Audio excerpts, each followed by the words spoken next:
Before we begin, take a moment to like the video and subscribe to the channel. And if you're watching this late at night, let me know where you're from and what time it is where you are. That way, YouTube knows you want more stories just like this, delivered straight into the dark. Now, let's begin. It was supposed to be a quiet escape. Just me and my girlfriend Maya getting out of the city for a long weekend. We booked a rustic off-grid cabin up in northern Oregon, a place recommended by a coworker who claimed it was peaceful enough to reset your soul. We should have taken it as a red flag when the directions came as handwritten notes instead of GPS coordinates, or when we had to leave our car a mile down a dirt road because the path was too narrow for anything but foot travel. But we were burned out. We didn't care. The deeper into the woods we hiked, the more it felt like the world behind us was fading away. When we finally saw the cabin, it looked like something out of an old folk tale. A-frame roof, moss-covered shingles, a small wooden deck that overlooked a dense patch of pine trees. No power, no cell signal, no neighbors. The silence was unsettling, not quiet, dead. No birds, no insects. Just the wind threading through the trees and the occasional creak of the aging structure. The first night we made a fire and watched the stars. It was calm, almost beautiful. But even then, I had this strange feeling, like we were being watched, like something in the woods was standing still, just behind the dark, staring. I chalked it up to nerves, city brains in the country. I tried to laugh it off. Then the second night came. It was past 2 a.m. when I woke up. At first I thought I was dreaming, but the sound didn't stop. Whispering, very faint, like someone trying not to be heard, but close, too close. I sat up slowly. Maya was still asleep, breathing quietly. I didn't want to wake her. I got out of bed and walked to the front window, the boards creaking softly under my feet. I pulled the curtain aside. And that's when I saw him. A tall figure stood at the edge of the clearing, just beyond the reach of the moonlight. I couldn't see his face, only that he was standing still, perfectly still. And the whispering, it was coming from him. His mouth didn't move, but the whispering echoed in my ears like it was right behind me. I couldn't move, I just stared. Then he stepped backward, into the trees, and vanished. I stood there for what felt like an hour before I finally crawled back into bed. I told Maya in the morning. She didn't laugh. She just said, "I had a weird dream last night. Someone was calling your name." That afternoon, we went for a walk behind the cabin. We found a trail that didn't look like it had been used in years. The deeper we went, the more the trees pressed in, until finally we stumbled onto a small clearing. In the center was a ring of stones, about 6 feet wide, perfectly circular. Inside were bones. Small bones, birds, rabbits, maybe even a fox, arranged in patterns, spirals, crosses, symbols we didn't recognize. Near one of the trees, we found something even stranger. 5 vertical slash marks carved into the bark, deep, clean, as if they'd been made with something razor sharp. But the tree had healed around them, the scars silvery with age. We didn't speak the whole way back. That night, the whispering returned, but it was no longer coming from outside. It moved through the cabin, from the living room to the hall to the kitchen, then back again. Maya and I clung to each other, frozen in bed, listening to it swirl around us like wind made of words. At one point, we heard something behind the wall. Not inside the room, inside the wall. A dragging sound, like fingernails across old wood.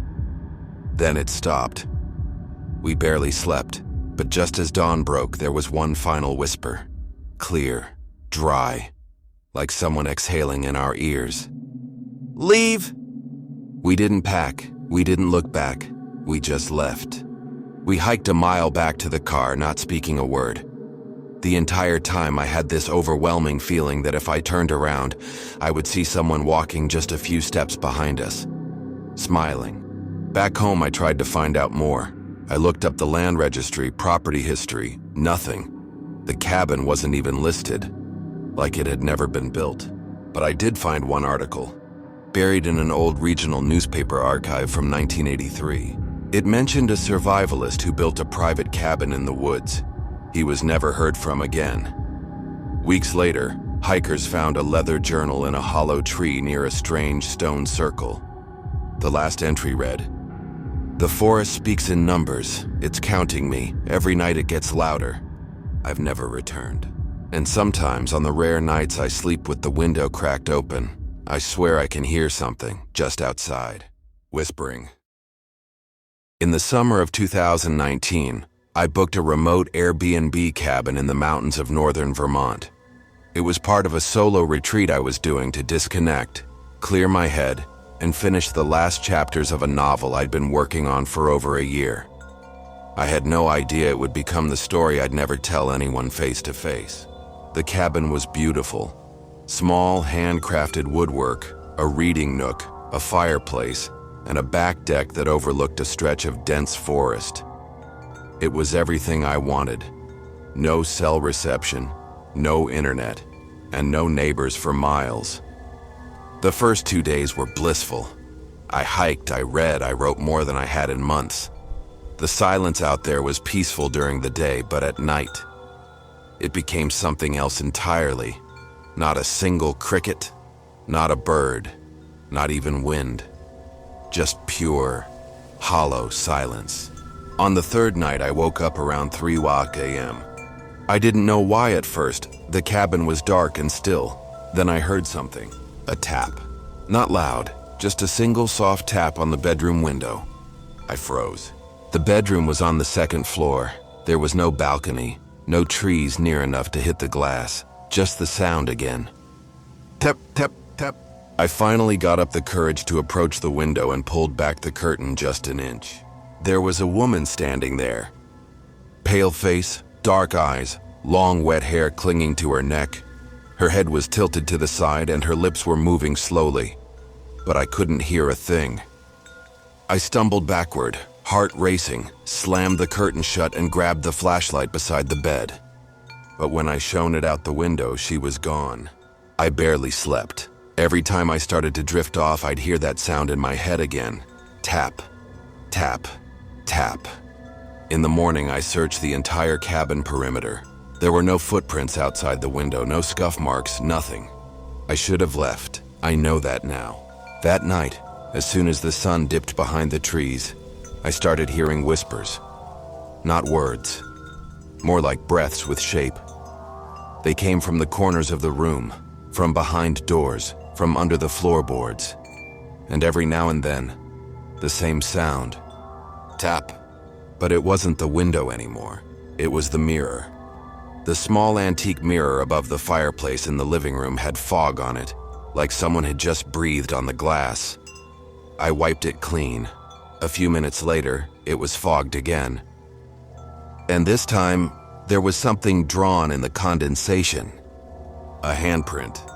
Upside down, on the inside of the glass. I moved to the guest room, turned all the lights on, and waited out the night. But around 4 a.m., I heard her again. Not the tapping this time, the voice, right outside the cabin wall, whispering directly behind where I sat. "Let me in." I didn't move, I didn't speak, I just cried silently until the sun came up. The moment daylight hit, everything stopped. I grabbed my bag, packed nothing, and got in the car. I didn't even lock the door. I drove 8 hours without stopping. My hands were shaking the entire time. Weeks later, I got a message from the Airbnb host. It simply said, "Did you break the mirror?" I never responded. Out of curiosity, or maybe self-sabotage, I looked up the cabin's location. No recent reviews. But there was one from 2013. A couple had stayed there. They said they heard tapping at the window and saw a woman standing just beyond the tree line. The review ended with this line. In 2021, my cousin Owen and I took a weekend trip to a remote cabin in the Smoky Mountains. He had just come back from a rough deployment, and I'd gone through a breakup, so we figured some fresh air, fishing, and whiskey in the woods would do us both good. The cabin belonged to Owen's uncle. It hadn't been used in years, but it was still standing. No electricity, no running water, just a wood stove, lanterns, and a well out back. It sat at the end of an old fire trail, far enough into the woods that we had to hike in the last half-mile on foot. It was perfect. The first night was quiet. We built a fire, shared stories, and for the first time in weeks, Owen actually laughed. That night, we slept like logs. The second day, we found a trail behind the cabin. It wasn't on any map, just a narrow grassy path winding deep into the woods. No signs, no markers. The kind of trail you only notice if you're standing right on top of it. Owen, being the military guy, was curious, said we should check it out. Just a short walk, stretch our legs, maybe find a creek. So we left at noon. We walked for about 30 minutes. The trail narrowed, the trees grew thicker, and we never saw another animal. Not a bird, not a squirrel. The deeper we went, the quieter it got, until the only sound was the crunch of leaves under our boots and our own breathing. That's when Owen stopped walking. He pointed at the tree next to us. Carved into the bark was a symbol, a circle with a line through it. We thought maybe it was a hunter's marker or some old park tag. But 5 minutes later, we saw the same symbol again. Same tree, same carving. I pulled out my phone to use the compass. No signal. The compass app spun for a second, then froze. We kept walking. The trail dipped, turned, looped around a fallen log, and then we saw it again. That symbol. Exactly the same, not just similar. The same carving, same angle, same age in the wood. That's when Owen said, "We've passed this tree already." We turned around, picked up the pace, walked back the way we came. But the path didn't look familiar anymore. The fallen log was gone. The light changed. It started getting darker, faster than it should. Then we saw it again, that same symbol. That's when we realized we weren't going in circles. The trail was circling us. No matter which way we turned, it brought us back to the same place. I marked a tree with my knife, deep gash, obvious. We walked 20 minutes in a straight line, came right back to the same marked tree. Owen, who had never panicked a day in his life, looked me dead in the eyes and said, "Don't say anything out loud, just walk. And if you see anything, don't point, don't speak to it." I wanted to ask what he meant, but I didn't. We kept walking. The woods got darker, the wind stopped. Everything felt wrong, like we were being watched, not by animals, by the woods themselves. Then I started seeing things out of the corner of my eye. Movement, faces, a figure that looked like Owen walking beside me, while the real Owen was ahead of me, calling my name. I closed my eyes and kept walking. Eventually we found it. The cabin, just standing there at the edge of the trail, like it had always been waiting. But something was different. The windows were open, the door was cracked. We had left it shut. We stepped inside slowly. It was cold, freezing even though it had been 70 degrees outside. On the kitchen table was a piece of paper that hadn't been there before. One line, written in charcoal. "You took too long." We packed in silence, left everything else, and hiked straight out without speaking. Owen never told me what he saw. I never asked. We don't talk about that trip anymore. But sometimes when I close my eyes, I hear the leaves crunching under my boots. And that whisper I never told him about. The one I heard just before we found the cabin again. Welcome back. If you made it this far, thank you for spending your night with us. If these stories gave you chills, there's plenty more waiting. Don't forget to subscribe to Night Fear Stories for new terrifying tales every single night. Sleep well, if you can.